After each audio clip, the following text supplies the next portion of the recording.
G the nightingale and the nobleman ही story आपण जी बघितली, या स्टोरी मध्ये आपल्याला कोणता पक्षी आहे रे? कोणत्या पक्षाची माहिती बघितली आहे? नाइटिंगेल, ज्याला मराठीमध्ये काय म्हणतात? बुलबुल. बुलबुल पक्षी. ही स्टोरी मध्ये जे आलेले वेगवेगळे शब्द आहेत जे आपण स्टोरी शिकताना शिकलो, हे शब्द जे आहे इथे दिलेले आहेत. आपल्याला पेज नंबर 81 वरती एक वर्ड पझल आहे. त्या वर्ड पझल मध्ये आपल्याला काय नाव आलेले आहे? नाइटिंगेल. म्हणजे ह्या पक्षाच्या संदर्भात स्टोरी असल्यामुळे त्याच्या मध्यभागी तोच अक्षर दिलेले आहे, नाइटिंगेल. आता त्याच्याशी रिलेटेड जे वर्ड आहे ते इथे दिलेले आहे, परंतु हे जे अल्फाबेट्स आहे हे सिक्वेन्स मध्ये नाही, ते जम्बलिंग करून दिलेले आहे. म्हणजे पुस्तकात जसा शब्द दिसतोय तसा नाहीये, तर त्याच्यातले जे अल्फाबेट्स आहेत ते मागे पुढे दिलेले आहेत. बघा इथे पहिला जो अक्षर, पहिला जो शब्द आहे त्याच्यातलेच वर्ड्स आहेत, फक्त मागे पुढे केलेले आहेत. आपल्याला आपल्या पुस्तकामध्ये ते शोधायचं आहे स्टोरी मध्ये आणि तो शब्द इथे लिहायचा. तुम्हाला मी 5 मिनिटाचा वेळ देतो. 5 मिनिटांमध्ये तुम्ही हे शब्द आधी वर्ड पझल तयार करा आणि नंतर इथून ज्याला जो शब्द येईल तो इथे येऊन दाखवायचा. कळलं का? तर आता तुम्हाला वेळ देते मी, तेवढं तुम्ही कंप्लीट करा 5 मिनिट.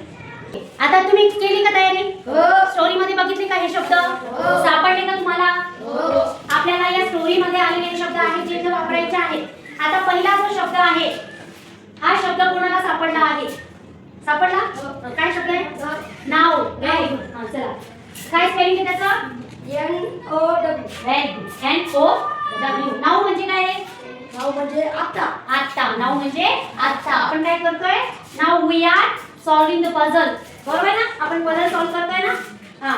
आता सेकंड जो वर्ड आहे त्याच्यामध्ये अल्फाबेट्स आहे TBR आणि ऑलरेडी इथे आलेला आहे 4 अक्षरी शब्द आहे. आपल्याला कोणता शब्द? बर्ड. Very good. बर्डचं स्पेलिंग काय? BIRD. Very good. बर्ड म्हणजे पक्षी. पक्षी. BIRD. छान. आता पुढे पुढचा पण अक्षर 4 अक्षरी शब्द आहे. कोणाला सापडलाय? हां. काय शब्द सापडला? केज. Very good. केज म्हणजे काय? पिंजरा. Very good. हे बोलू नका. खाऊ. केज म्हणजे काय रे? पिंजरा. Very good. आता नेक्स्ट कोणाला सापडलाय? सापडला? काय शब्द सापडला? ह्यूज. चला या. ह्यूज म्हणजे काय? ह्यूज म्हणजे मोठा. ह्यूज म्हणजे मोठा. चला आता पुढचा किती अक्षरी आहे? पुढचा 6 अक्षरी शब्द आहे. कोणाला सापडलाय? काय सापडलाय? मास्टर. मास्टरचं स्पेलिंग काय? मास्टर म्हणजे मालक. MAS आणि ऑलरेडी डी दिलेला आहे. या मास्टर. स्पेलिंग R आणि H. Very good. रिच म्हणजे काय? रिच म्हणजे श्रीमंत. Very good. हां चला. तो नोबेलमॅन कसा होता? श्रीमंत होता. येतं तुला? हां या. काय सापडला? अंडर म्हणजे व्हेरी. अंडर म्हणजे खाली. तिथंच आहे. तुला तुला त्याच्या खाली बघ ना. तिथंच.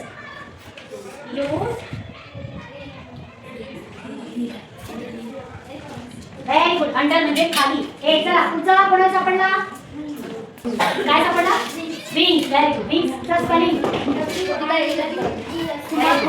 WINGS. विंग्स म्हणजे काय रे? विंग्स म्हणजे काय माहितीये का? पक्षी. हां. विंग्स म्हणजे पंख. चला नेक्स्ट कोणाला सापडलाय? कोणता आहे? डे. किती अक्षरी शब्द आहे? 3 अक्षरी. सांगा स्पेलिंग. हां. वाय. डे म्हणजे काय? दिवस. चला पुढचा कोणाला सापडलाय? सापडला काय? फ्ल्यू. फ्ल्यू म्हणजे काय? उडून गेला. फ्लाय म्हणजे उडणे आणि त्याचा पास्ट फॉर्म आहे flew. FLEW. Very good. Flew म्हणजे उडाला. आता शेवटचा शब्द आहे. काय तयार झालं?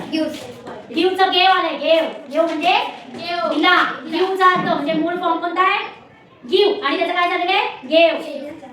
बघा ही स्टोरी ही भूतकाळात असते. स्टोरी नेहमी कोणत्या काळात असते? आणि त्याच्यामुळे इथे भूतकाळातले शब्द भूतकाळातले वर्ड्स इथे आलेले आहेत. कळलं तुम्हाला? हे छान आहे की ऍक्टिव्हिटी. म्हणजे आपण स्टोरी मधले शब्द घेऊन असं तयार करू शकतो की नाही? कुठलाही एक शब्द मध्यभागी घ्या आणि त्याच्या आजूबाजूला जोडणारे अक्षर त्याला शब्द तयार करा या स्टोरी मध्ये. कोणी केलंय का? केलं? नोबल मॅन पासून यन पासून ओ जोडलं. हां नो नॉट बर्ड हे काय लेट. हां लेट आहे शब्द. Never much diamonds angry. Very good. खूप छान तयार झालं की नाही? काय बनवलं? हॅपी का बनाया? क्या हे? हां HTHINK BAD split stupid. Very good. छान छान बनवलं. हां कशाचं बनवतोय? हॅपी. हॅपी का बनव. स्प्लिट काय झाला शब्द? स्टडीचं काय झालं? हां बघू. धीस. हां द अंडर. हां बॅड यू. Very good. छान छान. हां करते का? कशाचं काय करते? पंगोलियन. Very good. हां काय झालं? Sleep and in long. Very good. करा. आणखी केलं? हॅपीचं केलं. इन अँड काय आहे? Need split you. Very good. छान. हॅपी येत कॅपिटल काढ ना ते. बघू. हां why and put his you. छान छान बनवलं. कॅच पासून secret wanted catch piece this. छान. पण मध्ये हा शब्द डबल आला की नाही? कॅच चालतं काही नाही. ओके छान केलं. हां बनवला. पीस पासून split will piece once secret. छान.